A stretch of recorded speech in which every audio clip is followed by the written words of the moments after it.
La page Kafbet. Kafbet, Amoud Bet. Et on est à peu près une douzaine de lignes d'en bas de la page. Peut-être une quinzaine de lignes. D'en bas de la page. Maï Habe Allah. C'est quoi en fin de compte quelle est la conclusion? Parce qu'on avait dit. Il y avait exactement, il y a une marloquette. Quelle est la raison pour laquelle Rav interdit d'allumer une bougie à partir d'une autre? Une explication, c'était à cause de bisayon, bisouille, un mépris, vis-à-vis de la première bougie. Et une deuxième explication que c'est en fin de compte c'est une question de hakrasha. Hakrasha, c'est un affaiblissement de la flamme quand tu allumes d'une flamme à l'autre. Mais la Gemara dit en fin de compte, c'est quoi la conclusion? Maï habe Allah. Amar Rab Huna. Berei de Rabbi Yoshua. Chazina. Il faut voir, il faut déterminer. I had laka osa mitzvah. Madlikin miner lener. Si l'allumage, la mitzvah consiste d'allumer, had laka osa mitzvah, ça veut dire en fin de compte, il n'y a pas de problème d'allumer une bougie d'une autre. Parce que la bougie, qui est une espèce de... La première bougie qu'on a déjà allumée, c'est une mitzvah. Mais elle va permettre de faire une autre mitzvah. Elle va faire, quand elle allume une autre bougie, elle fait une mitzvah. Donc si tu me dis que la mitzvah des Nerot Hanouka, c'est dans l'allumage, il n'y a pas de problème, on peut allumer directement d'une bougie à une autre. Tandis que mais si c'est pas l'allumage, c'est quoi? C'est poser. Si c'est quand on pose le Hanoukia, le poser, on le met dans sa place. Si c'est ça la mitzvah, et pas allumé, alors donc ein madlikin miner lener. Alors tu ne peux pas allumer d'une bougie à partir d'une autre, parce que c'est un mépris pour la première. Okay? Donc si l'allumage est mis ça, tu peux.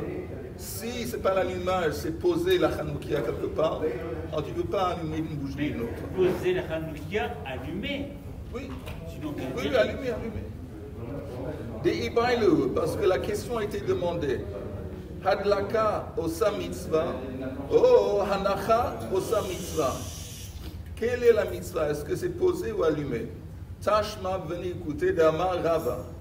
Hayat tafus ner Hanouka. Omed. Il y a quelqu'un qui tient dans ses mains une Hanoukia allumée et il est debout. Lo asab et lo kloum. Il a rien fait. Il n'a pas fait là, il n'a rien fait.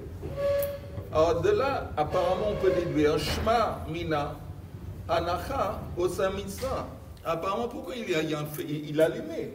Pour le tenir, il a dû l'allumer. Et tu me dis qu'il le tient dans ses mains, il n'a rien fait. Apparemment, parce que ça laisse entendre que tant qu'il n'a pas posé, il n'a pas fait la mitzvah. C'est clair, vous suivez? Qu'est-ce qu'elle dit ça là maintenant? On apporte un enseignement de Rav qui dit, quand je répète, Haya trafus ben ner Hanouka ve'omed. Il y a quelqu'un qui tient dans sa main une Hanoukia allumée, il est debout, et la conclusion est lo asab lo klum. Il n'a pas fait la mitzvah. Shma mina hanacha ou sa mitzvah. Apparemment, ça laisserait entendre qu'il faut la poser. Tant qu'il n'a pas posé, il n'a pas fait la mitzvah. La Gemara rejette. Hatam haroe omer letzorko hu de nakitla. Il ne dit pas forcément. C'est possible que l'allumage, c'est la mitzvah. Et pourquoi ici ça ne marche pas? Parce qu'on aurait pu penser que quand il allumait ses bougies au début, c'était pour lui. C'était pour lui. Il allumait dedans, je ne sais pas, peut-être il allumait pour lui, et pas en tant que mitzvah de Hanoukia. C'est pour ça que c'est peut-être l'allumage, c'est la mitzvah.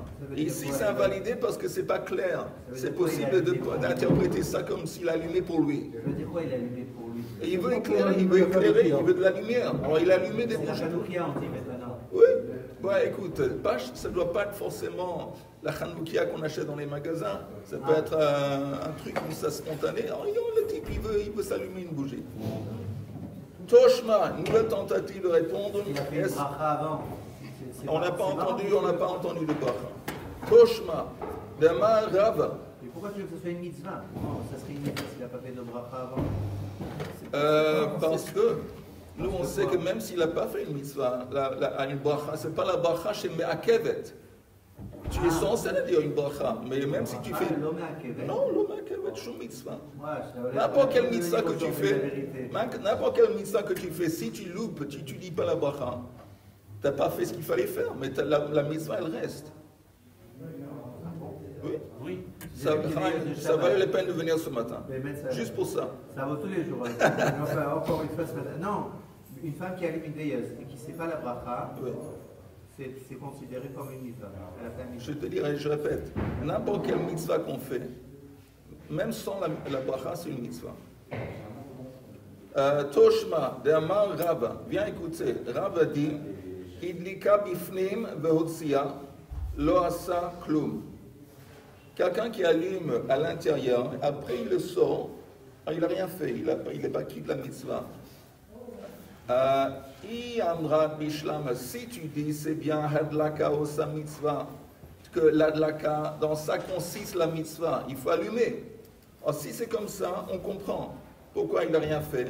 Parce qu'on a besoin de hadlaka bimkomo ba'inan. On a besoin qu'il va allumer dans l'endroit. Allumer une chanoukia à l'intérieur de la maison, devant personne, caché, c'est pas. Même si tu me dis l'allumage, si c'est l'allumage qui compte, il faut tout de même l'allumer dans un endroit qui est apte, qui peut faire pire somménis. Si on ne fait pas, l'allumage est complet. Pardon? Si on ne le fait pas. Si on ne fait pas ça devant, s'il n'y a pas un élément de pire somménis, c'est pas évident, non. Il y a des cas de force majeure, comme dans la guerre, que les juifs étaient cachés et qu'ils allumaient leur petit Hanoukia. Mais il y avait d'autres juifs, il y avait leur famille. Il y avait la famille. Des fois. Alors non, tant que c'est d'autres personnes, y compris la famille, ça marche. Je dis, un type qui rentre à la maison tard, il arrive à 2h du matin, tout le monde, il n'y a pas de gens dans la rue, il y a sa famille qui dort. Il ne peut pas faire la bracha quand il allume la Hanoukia, seulement s'il réveille des gens de la famille. Alors là, il fait pire somménis et il dit qu'il peut faire la bracha.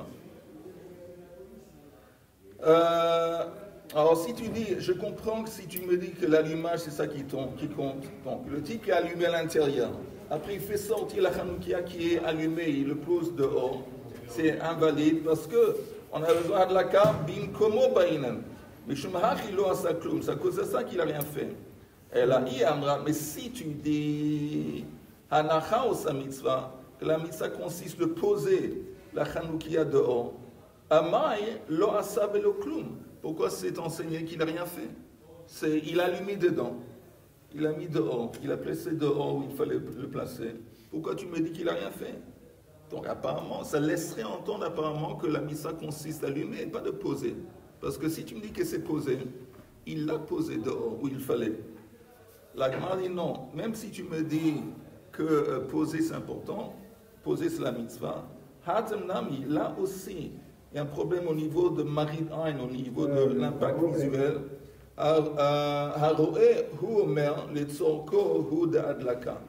C'est possible, le type il va dire en fin de compte, il a allumé ça à l'intérieur pour lui-même. Il a eu besoin d'éclaircir quelque part, de répondre à la lumière à l'intérieur. Et même si tu le poses dehors, ça a l'air louche. Les gens pourraient interpréter que l'allumage qui s'est fait, c'était pour lui, des besoins personnels. Et donc, c'est possible que poser, c'est la mitzvah. Mais ici, ça ne marche pas à cause de ce problème de Marid Ain. On aurait pu mal interpréter l'acte. L'acte, il a allumé dedans, dans la maison. C'est allumé, il sort, il le place dehors, derrière, au seuil de la maison. Alors, tu me dis, il n'a rien fait. Alors, tu me dis, bon, si c'est l'allumage qui compte, je comprends qu'il n'a rien fait. Parce que l'allumage, il faut l'allumer dans le bon endroit. Mais si tu me dis que la missa consiste à poser, alors il l'a posé où il fallait. On te dit non, c'est possible que la missa consiste à poser, c'est possible. Et pourquoi ici ça ne marche pas? Les gens risquent de penser qu'il a au début allumé la Hanoukia pour des besoins personnels dans la chambre, et maintenant il le place dehors, et ce n'est pas une Hanoukia. Il y a une raison de placer dehors. Hein? Oui, il ne veut pas qu'il va y avoir la fumée qui... Dans le Yom Yom, les gens ils ne mettent pas une lumière dehors s'il n'y a pas pour éclairer quelque chose. Peut-être il a vu qu'il y a beaucoup de fumée qui sort, il y a des mauvaises huiles qui dégagent beaucoup de... Il y a de la fumée qui sort, et il voulait enlever ça de la maison. Qui sait? Toshma, Damar Rabbi Yoshua ben Levi en haut de la page suivante. Ashashit, c'est une lampe. Une lampe dans laquelle il y a de l'huile et dans laquelle il y a des mèches et des bougies. Ashashit shahaita doleket veholechet kol hayom kulo. Alors c'est une lampe qui était en train de brûler pendant tout le Shabbat. Les Motzei Shabbat, maintenant Motzei Shabbat on est dans Hanouka. Les Motzei Shabbat, qu'est-ce qu'il faut faire? Mechaba ou Madlika. Il faut éteindre la lampe et la réallumer. Ouais, c'est ce qui est écrit. Alors la Gemara dit I amrat bishlama hadlaka osa mitzvah shapir.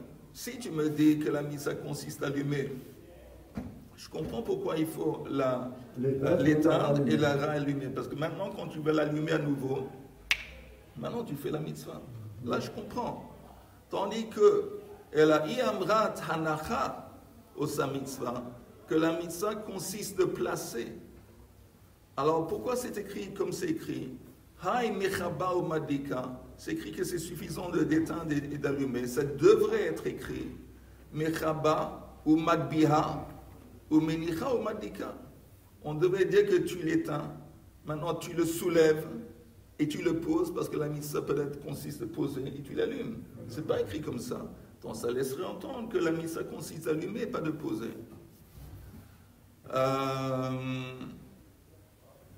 Ve'od, et en plus, midekam vachinan, comme, regarde la bracha qu'on dit, Asher kidishanu b'mitzvotav, ve'tzivanu lehadlik, ner shel Chanukah.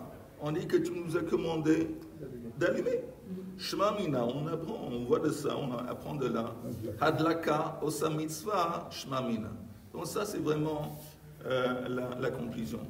On aurait pu se demander, ça c'est typique à la Gemara, ça c'est une preuve, la preuve qui tranche et qui est évidente. Regarde la bracha. Pourquoi pas apporter ça dès le début? On aurait pu, comment on dit, s'empêcher de... Gagner du temps. Hein?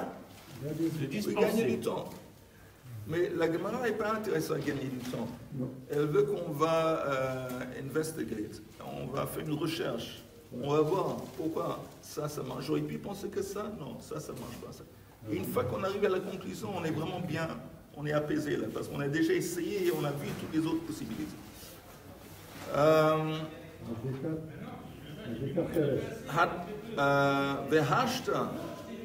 Et maintenant, ce mot hashta est important. Maintenant, il y a presque chaque page de Gemara, il y a ce mot hashta maintenant. Vehashta da amrinan hadlaka osa mitzvah. Hidlika cheresh shote vekatan lo asa velo klum. Maintenant qu'on a établi que la mitzvah consiste d'allumer, si la bougie de Hanouka a été allumée par un sourd-muet cheresh, par quelqu'un qui est sourd, quelqu'un qui n'a pas d'intelligence, ou par un mineur, un katan, on comprend qu'il n'a rien fait. Parce que tous ces gens, ils ne sont pas obligés dans les mitzvot.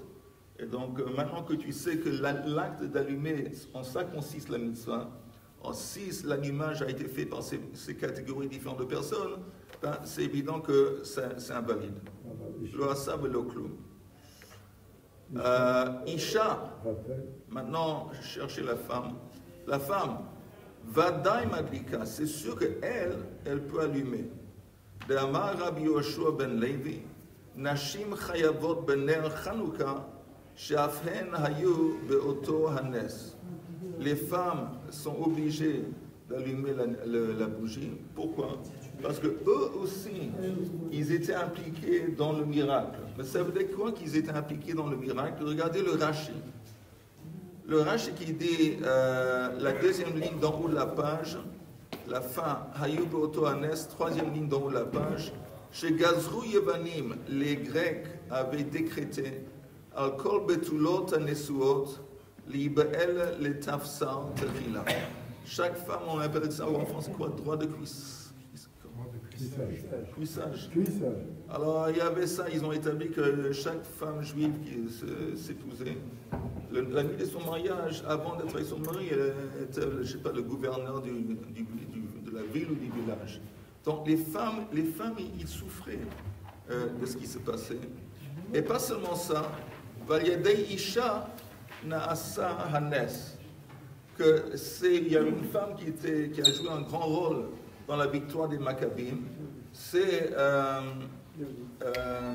Yehudit. Yehudit elle a coupé la tête d'un des grands officiers haut placés des Romains. Et ça a beaucoup, ça a monté le moral, ça a aidé aux autres de continuer la rébellion. Donc, comme les femmes étaient impliquées, c'est pour ça qu'elle est... Pourquoi on a besoin de se demander même une question sur la femme? Parce que Hanouka, c'est mitzvah assez shazman grama. C'est une mitzvah positive qui lie au temps. Et nous, on sait que la règle est que chaque mitzvah, commandement positif qui lie au temps, les femmes, ils sont normalement un exemple. Mais ici, c'est autre chose parce qu'ils ont été impliqués dans le miracle. Le même argument utilisé dans le contexte de Matzah et Pessah. Parce que manger la matzah aussi, mitzvah assez shazman grama, mais les femmes étaient impliquées dans ce qui s'est passé à la sortie d'Égypte. Ok. Amar, Rab Sheishet, Arsenai. Arsenai, c'est quelqu'un qui couche, il couche quelque part d'autre, comme un invité. Chayav Bener Chanukah. Il ne peut pas se contenter, il n'est pas quitte avec la bougie du Balabait. Il est obligé lui-même d'allumer sa propre bougie. Arsenai Chayam Ben. Sa femme l'allumait chez on va voir. Amar Rabbi Zera, Miresh, Rabbi Zera dit qu'au début, Miresh, qui avait be Rav, quand j'étais dans la yeshiva, donc quand j'étais rabbin, j'étais sans femme, Mishtatafna beprite, bahadei ushpiza. Je participais aux frais, je donnais quelques sous à mon hôte, à mon balabait. Comme ça, j'avais une part dans la missa. J'ai donné un petit peu d'argent comme ça, j'avais une part, voilà. Ça, c'était quand j'étais jeune et je n'étais pas marié. Batar de Nesive Iteta. Mais après que je me suis marié, Iteta, c'est une femme. Amina, je me suis dit, Hashta, Vadayot Tsarichna. Maintenant, c'est ce que je n'ai plus besoin de participer aux frais de la bougie chez tel et tel. Pourquoi? Parce que je sais qu'on allume pour moi dans mon foyer, dans ma maison. Ça, c'est la lacha. La même chose, si quelqu'un il est pour une raison ou une autre, il va rentrer très tard. Alors oui, sa femme peut allumer et le rendre quitte. Femme ou ses enfants, même. Je sais pas, ses enfants. Les enfants qui sont à la maison. S'ils sont smouchim al shulchano, c'est possible, oui, peut-être. Mais la femme, c'est sûr que oui. La maison. Sa femme, c'est sûr que oui. Amar Rabbi Yoshua ben Levi, Kol hashmanim kulan yafin le nerf. Toutes les huiles, on avait vu ça avant, toutes les huiles, même les huiles qui sont mauvaises pour Shabbat, ils sont bien, ils sont cachés en ce qui concerne Ner Hanouka. On avait dit pourquoi? Pourquoi on avait dit même les mauvaises huiles qui sont invalidées pour le Shabbat, pourquoi ils sont néanmoins cachés en ce qui concerne Hanouka? Parce que l'essentiel c'est l'allumage. Oh! Chaim t'enfant, je suis ému et ravi. Kol hashmanim kulan yafin le nerf. Le shemen zayt, mais néanmoins, shemen zayt mina moufra. L'huile d'olive, c'est le top, c'est le meilleur, c'est le préférable. Préconisé. Amar Abaya, mirei shab mehader mar, amishra de shumshume. Alors Abaya dit qu'au début, on faisait un effort d'accéder, de trouver de l'huile de sumsum. Sésame. Pourquoi? Amahai mashach nehorei tfei. L'huile à base de sésame, ça brûle longtemps. Ça puise bien, ça dure plus de temps. Donc il faisait l'effort de trouver ça pour allumer. les bougies de Hanouka. Kevan de Shamala, la ha de Rabbi Yoshua ben Levi. Mais une fois qu'il a entendu l'enseignement de Rabbi Yoshua ben Levi, qui a dit que le top, le plus méhoudin, c'est l'huile d'olive, Mahadar Mishre de Zayta. Alors dorénavant, il a commencé à rechercher de l'huile d'olive. Amar Hay Tsalil Nehorei Tfei. Pourquoi l'huile d'olive entre autres? Je dis entre autres parce que la lumière qui dégage de l'huile d'olive, elle est très salile. Hein? Pure, elle est claire, elle est nette. Ve Amar Rabbi Yoshua ben Levi, Kol Hashmanim Yafin Lidio, Ve Shemen Zait Min Hamufra. Toutes les huiles sont bien pour créer dio de l'encre. Apparemment, pour créer de l'encre, c'est un mélange, entre autres, on utilise une espèce d'huile. L'encre, dio. Ve Shemen Zait Min Hamufra. Mais néanmoins, l'huile d'olive, c'est le top. Les gabelles ou les hachen. Les gabelles, c'est simplement mettre de l'huile et le mélanger avec quelque chose d'autre. La hachen, c'est de brûler de l'huile d'olive et de mettre une espèce de verre au-dessus de la flamme. Marqué point d'interrogation. Et oui, et le verre, il va recevoir, ça veut dire qu'il y avait une souche de quelque chose de noir. Le noir, ouais, la suie. La suie, qui vient de la fumée de cette huile d'olive. Après, on va gratter la suie, et à partir de la suie, on va mélanger ça pour faire de l'encre. On demande... on récupère la suie. Oui, on ne sait pas exactement. Je crois que ce soit l'huile d'olive, c'est bien. Tashma. Le Tzane Rav Shmuel Bar Zoutra, Kol Hashmanim Yafin Ledio, Veshemen Zayin Min Hamufra, Ben le Gabel, Ben le Hashani. C'est pas important. Comment tu vas, si tu vas simplement mélanger l'huile avec d'autres ingrédients ou tu vas le brûler, quelque chose, quoi que ce soit, la meilleure chose pour utiliser pour faire de l'encre, le dio, c'est l'huile d'olive. Rav Shmuel Bar Zoutra, Matnei Hachi, Kol Hashanim Yafin Ledio, Veshemen Zayin Min Hamufra. Amar Rabbi Huna Kol Asrafin Yafin Ledio, Veschaf Kataf Yafé Mikulam. Srafim, c'est quoi srafim? Je pense que c'est des espèces de résine. Mais le raisin, la résine qui vient du kataf, c'est le meilleur truc. Qu'est-ce que c'est kataf exactement? Ah, j'ai dit proniel, shel ya'ar, she'anu osim mishel sraf. On va pas savoir.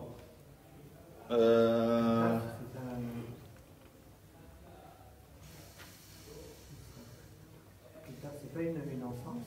Je ne sais pas si une espèce de plante. On continue. Amar Rabbi Chia Ba'ashi Amar Rav. Hidlik ou Hamadlik. Hamadlik ner shel Chanukah. Hein?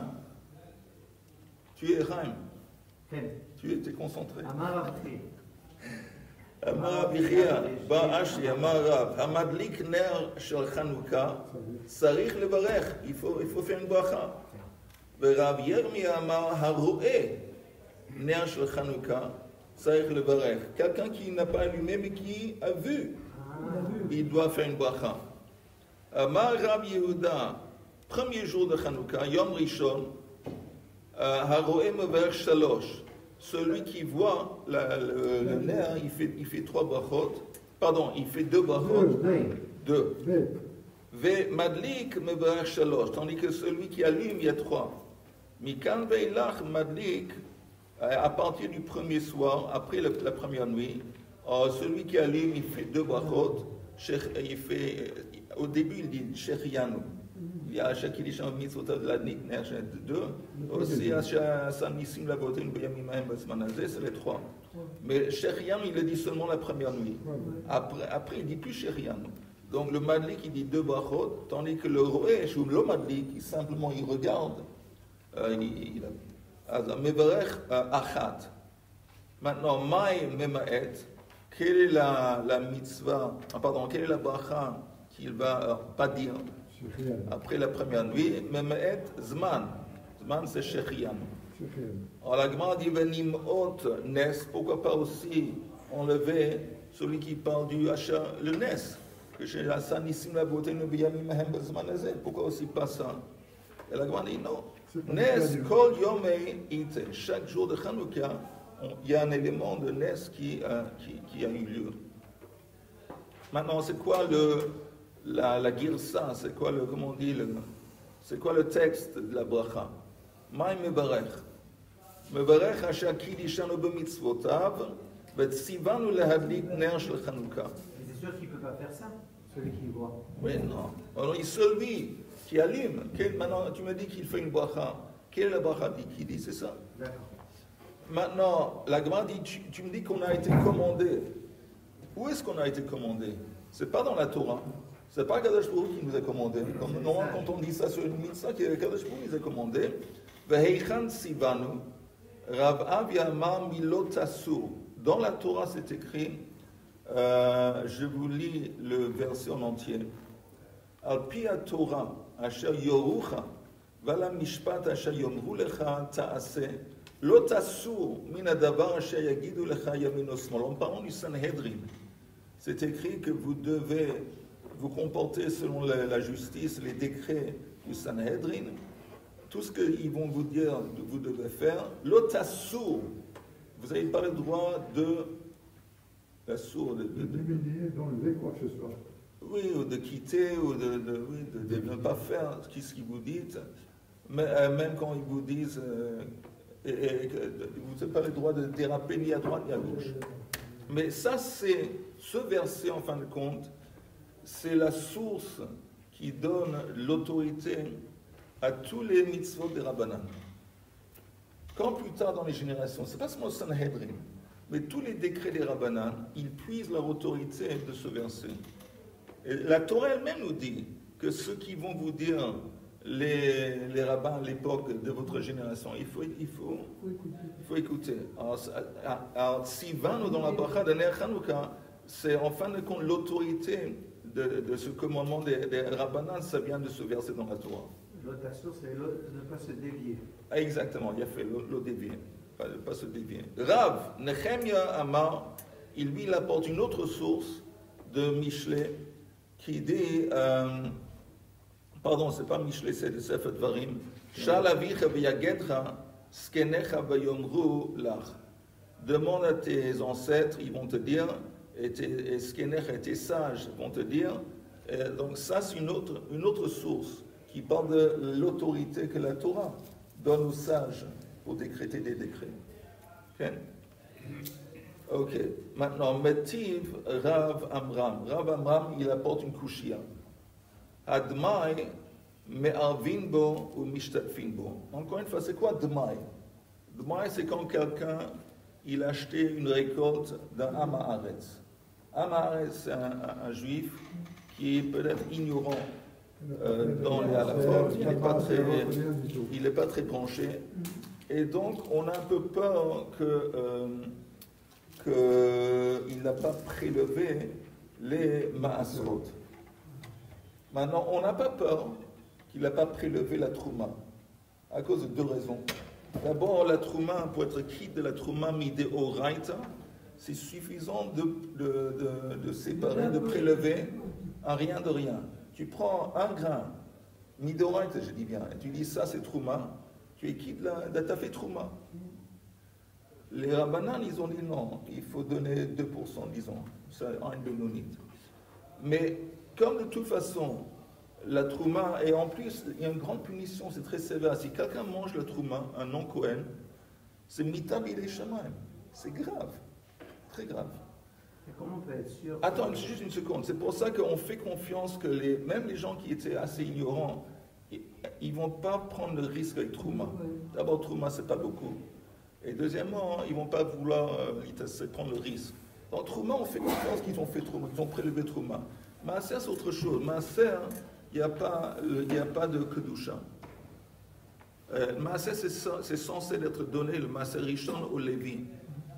Pardon, Shlomo. Mais néanmoins, il n'y a pas de kedusha. Et les gens, eux, les fermiers, se disaient, bon, maximum, il ne va pas recevoir ça, c'est 10%. Et il y avait des gens qui étaient prêts à ne pas donner. Alors maintenant, il savait qu'en fin de compte, la majorité des Amé à Aretz, oui, prélevaient le Maaser, la majorité. Mais il y avait une minorité substantielle, je ne sais pas, 30%, 40%, qui ne prélevaient pas. C'est pour ça que les sages ont dit que si vous achetez dans le marché de la récolte d'un âme à Aretz, vous ne pouvez pas le manger sans prélever le Maaser. Il faut prélever le Maaser. Je pense Maaser, pas seulement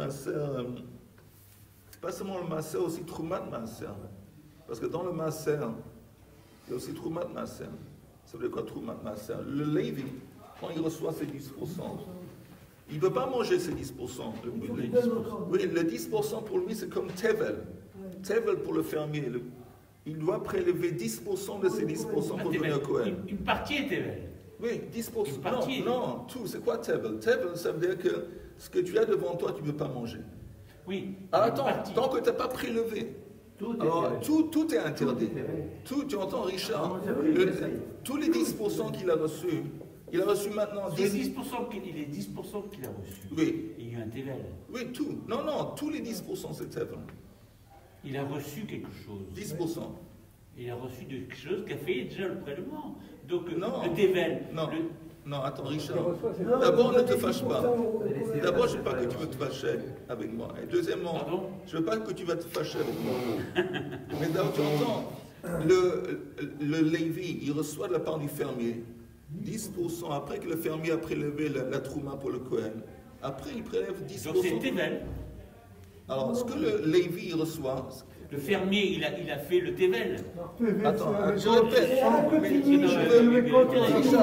Je veux que tu veux maintenant... Je veux que... Il s'énerve contre moi. Hein. Je veux que tu vas écouter. Juste écoute. Après que tu as écouté, tu vas me dire ce que tu n'as pas compris. C'est quoi Tevel? Tevel, ça veut dire que tu ne peux pas manger. C'est un truc qu'on ne peut pas manger. Le fermier qui a fait la récolte, il a amassé, il a entassé la récolte, c'est Tevel. Une fois qu'il a entassé, c'est Tevel. Il ne peut rien manger, rien. Donc toute la récolte pour lui est inutilisable, c'est Tevel, tant qu'il n'a pas prélevé. Une fois que lui, le fermier, a prélevé Trouma et Maaser, alors là, c'est plus Tevel et il a l'autorisation de manger. La même chose en quelque sorte que le Lévi qui reçoit les 10%, le Maaser qui lui revient en tant que Lévi, il ne peut pas manger rien de ces 10% parce que aussi c'est Tevel. Tous les 10%, c'est Tevel tant que lui, il n'a pas prélevé 10% du 10%. Les 10%, ça s'appelle Troumat Maaser qu'il est obligé de donner un Kohen. Une fois qu'il a fait ça, il peut manger. C'est-à-dire que finalement, il y a une confusion, me semble. Pardon. L'agriculteur, il a fait le Tevel. Okay. Non, il n'a pas fait le Tevel. Non, Richard, Tevel, tu entends? C'est une récolte qui n'a pas été, on n'a pas prélevé. Elle s'appelle Tevel. On n'a pas le droit de toucher. Tevel, elle a interdit. C'est pas qu'il a fait le Tevel. Il a prélevé les masrot. Il a prélevé les. Si l'agriculteur, il donne 10% au Lévi, oui, c'est qu'il a fait déjà le Tevel. Ah, tu entends, Richard, tu y es presque. Richard, regarde-moi. Tu y es presque. C'est pas qu'il a fait le Tevel. Il a résolu le problème du Tevel. Il n'a pas fait le Tevel. Qu'est-ce qu'il a fait? Il a prélevé Troumot ou Masrot. Exactement. Ça, c'est ce qu'il a fait. Oui. Il a prélevé les prélèvements qu'il était obligé de donner, qu'on appelle Trouma ou Masrot. Oui. À partir du moment qu'il a prélevé les prélèvements, c'est plus Tevel. Donc il peut manger, il se met à table et il peut manger. Exactement. D'accord. Non, mais tu as dit qu'il a fait le Tevel. C'est pas qu'il a fait le Tevel. Il a fait les prélèvements. Il a fait les prélèvements. Voilà. Pour pouvoir manger, pour enlever le statut de Tevel. Maintenant, le Lévi, la même chose. Il a reçu un truc, il ne peut pas manger, c'est Tevel. Alors une fois qu'il a prélevé les 10% et donné au Kohen, il a fait le prélèvement, maintenant c'est plus Tevel. Ok, alors, où est-ce qu'on est? Tevel, c'est une situation de la récolte qui n'est pas apte à être mangée. Je sais ça. Il n'a pas fait. Il a simplement pris il a fait la récolte, il l'a amené dans sa grange. Ça veut dire maintenant, lui, il n'a rien fait, il l'a amené dans sa grange. Tout ce qu'il a dans sa grange est considéré comme Tevel. Ça veut dire quoi? Ça veut dire que c'est pas caché, c'est pas apte à consommer. Pourquoi? Parce que tu n'as pas fait le prélèvement. Il va faire les prélèvements qu'il faut. Et quand il fait le prélèvement, oui. À partir de ça, il ne sait plus tellement. Il peut faire ce C'est qu'il plus veut. tellement, il peut manger. Ouais, Voilà. quand il fait le prélèvement pour donner au Lévi, Oui. il a fait le tével. Non, non, Le Tevel, il se fait tout seul. Le Tevel, c'est une récolte qui n'a pas été prélevée. Le Tevel, c'est quand il amène avec son tracteur toute sa récolte et il le met dans sa grange. Ça s'appelle Tevel. Mais ce qui est passionnant dans cette histoire, que Richard, il est tout de même il est docteur. Et il était docteur. Non? Mais ce qui est passionnant de voir qu'on arrive à être ou avocat ou docteur, chose là. Je suis bébé en Et néanmoins, je dis. Pardon? Ça va être un médecin. Ok, Métiv, on a un couchia très vite. Métiv Rav Amram, Admaï, cette récolte qu'on est censé de séparer. Mais cette récolte, disons que c'est du pain. On peut l'utiliser pour faire un érouv. Nagid érouv trumin, érouv chatzirot. Mishtatfin, on peut faire chitoufé mevoot. Mevachim alav, si tu veux le manger, tu dis amotzi lechem min haaretz. Mezamnim alav, on fait un zimoun dessus pour Birkat Hamazon. Mafrishim oto arou. Quand tu prélèves du dmaï, le maaser, tu peux le faire théoriquement quand tu es nu, ou ben hashmashot, et tu peux le faire aussi après le coucher du soleil, avant la tombée de la nuit, la veille de Shabbat. Et la Gemara dit, Veillez amrat, kol me de Rabbanan bay bracha. En parlant de Chanukah, qui est une mitzvah de Rabbanan, tu dis ça nécessite une bracha. Alors le dmaï, c'est aussi une mitzvah de Rabbanan. Alors si tu me dis que ça nécessite une bracha, comment c'est écrit ici qu'il peut prélever le dmaï quand il est nu? Et si tu me dis qu'il ne peut pas dire une bracha quand il est nu, hacha, qui, quand il y a roum, ici dans ce cas, quand il est nu, comment est-ce qu'il peut faire la bracha? On sait qu'on a besoin, ce qui est écrit dans la Torah, que ton encampement, il doit être kadosh, entre autres. C'est-à-dire que Dieu ne veut pas dire Shem Hashem quand il y a par exemple une herva. Herva, c'est un endroit dans le corps que normalement est censé être recouvert, qui est découvert. Il est nu, alors il ne peut pas dire le bracha. Veleika, Amarabaya, il dit la chose suivante, et là on finit. Vadaï de divrehem baï bracha. Quand tu as des mitzvot de Rabbanan qui sont vadaï, c'est vadaï que c'est une mitzvah qu'il faut faire de Rabbanan, ça c'est sûr que ça nécessite une bracha. Tandis que safek de divrehem, lo baï bracha. Ici c'est considéré comme un safek, parce que la mitzvah de prélever le demain, on avait dit que la plupart des Amer Aretz, oui, ils prélevaient le maaser. C'est seulement dans le cas où ils ne le font pas. C'est comme une khumra. C'est pas vraiment une mitzvah, c'est une khumra. Que quand tu vas acheter le demain et la récolte du Amaretz, c'est une khumra. Pour être sûr, prélève le maaser. Donc, comme c'est une khumra, il n'y a pas de bracha. C'est pour ça qu'il peut faire il peut prélever. Il y a ça fait ce qu'on dit. La Gemara rejette. Il n'y a pas de problème des vatels. Voilà. C'est-à-dire si je fais 2 fois le prélèvement. Non, il n'y a pas de problème. Mais la Gemara dit, tu sais quoi, maximum le Lévi, il va recevoir plus que de ce qu'il a besoin. Et la Gemara dit, mais attends, je t'apporte un cas où il y a aussi un safek de Rabbanan. C'est quoi? Va Yom Tov Sheni. Le concept de Yom Tov Sheni shel Galuyot. Vous savez que quand on est les Juifs à l'étranger, qui gardent 2 jours de fête. 2 jours de fête, oui. Pourquoi ils gardent 2 jours de fête? Parce que c'est basé sur un doute. Le doute était, quel était le jour en Israël où ils ont consacré le premier du mois? Il y a toujours un doute, est-ce que c'était le 30e jour du mois précédent ou le lendemain? Comme ils étaient dans un doute, ça va impacter le jour de fête qui est censé être le 15, disons le 15 du mois.